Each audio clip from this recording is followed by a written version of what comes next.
Bismillahirrahmanirrahim. Assalamualaikum warahmatullahi wabarakatuh. Alhamdulillahirabbil alamin. Wassalatu wassalamu ala asyrofil anbiya'i wal mursalin wa ala alihi wa sahbihi rasulillahi ajmain. Allahumma sholli ala sayyidina Muhammad wa ala ali sayyidina Muhammad. Raditu billahi rabba wa bil islami dina wa bi Muhammadin sallallahu alaihi wasallam. Saudara-saudaraku, teman-temanku, semoga senantiasa dirahmati dan diberkahi oleh Allah Subhanahu wa taala. Alhamdulillahirabbil alamin. Syukur kita kepada Allah Subhanahu wa taala. Saudara-saudaraku, beribadah kepada Allah tentunya adalah tujuan kita diciptakan oleh Allah Subhanahu wa taala. Karena Allah pernah berfirman, "Wa ma khalaqtal jinna wal insan illa liya'budun." Tidaklah aku ciptakan jin dan manusia kecuali untuk beribadah padaku. Tentunya kita semua telah mengetahui ayat ini. Tanpa ditafsirkan sekalipun, kita telah mengetahui bahwasanya ayat ini turun untuk menegaskan bahwa tujuan Allah menciptakan kita dan juga jin adalah untuk beribadah kepada Allah Subhanahu wa taala. Perintahnya jelas, beribadah, berubudiyah kepada Allah Azza wa Jalla. Namun ketahuilah, apakah syaitan akan berhenti menggoda kita sekalipun kita telah mengetahui tujuan Allah menciptakan kita? Tentu tidak. Syaitan dengan segala macam tipu dayanya akan senantiasa berupaya menyesatkan kita semua sampai kita menjadi kelompok atau golongan mereka yang menghuni neraka jahanam. Nauzubillah. Suatu ketika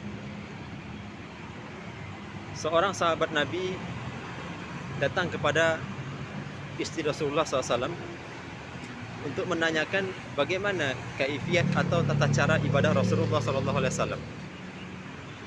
Lantas istri beliau menjelaskan kepada sahabat tersebut.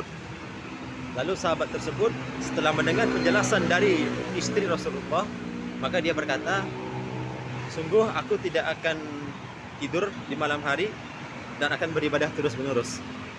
Kemudian sahabat yang lain berkata, "Sungguh aku tidak akan menikah, aku akan melajang terus, aku tidak akan menikah, jadi aku akan beribadah terus dalam rangka taqarrub ilallah."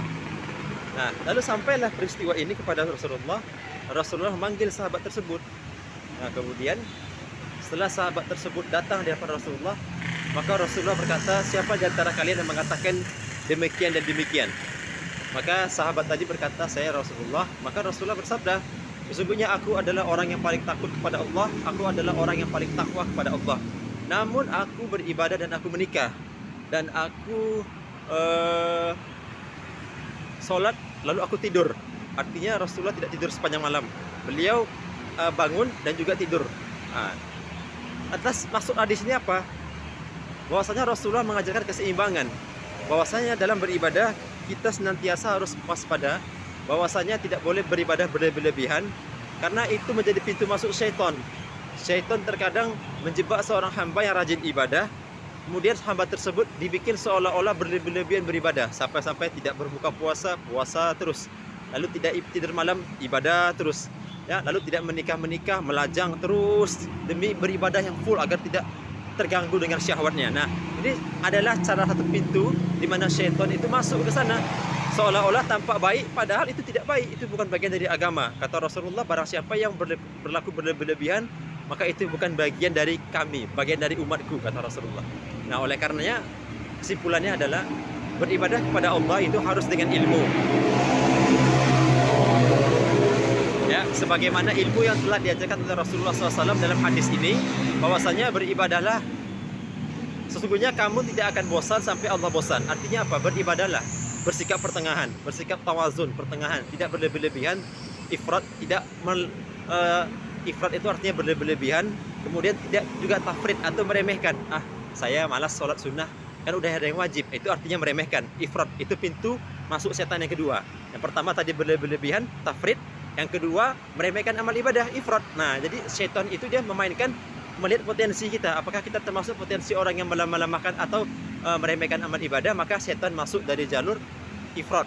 Ya, nah ketika kita orang yang semangat ibadah, maka setan masuk dari jalur tafrid, berlebihan. Nah, oleh karena itu pentingnya ilmu agar kita terhindar daripada syubhat atau kerancuan sehingga kita mudah dipermainkan oleh syaitan. Nah, oleh karena itulah pentingnya ilmu bagi seorang yang ingin senantiasa beramal ibadah. Beramal ibadah tidak hanya dengan semangat saja, tidak hanya dengan ikut-ikutan saja, tapi harus didasari dengan ilmu, bil ilmi bil hikmah. Nah, semoga Allah Subhanahu wa taala dengan video singkat kita ini menjadikan kita termasuk orang-orang yang mawas diri, memperhatikan amal ibadah kita apakah dibangun di atas ilmu ataukah hanya hawa nafsu, sehingga kita terjebak dalam syubhat syaitan yaitu berlebihan beribadah. Dan kita semoga Allah jauhkanlah dari perkara-perkara yang berlebihan dalam agama, sehingga kita menjadi orang-orang yang betul-betul beribadah di atas ilmu, amal, kemudian kita dakwahkan dan bersabar di atas semua itu. Subhanakallahumma bihamdika asyhadu an la ilaha illa anta astaghfiruka wa atubu ilaik. Assalamualaikum warahmatullahi wabarakatuh.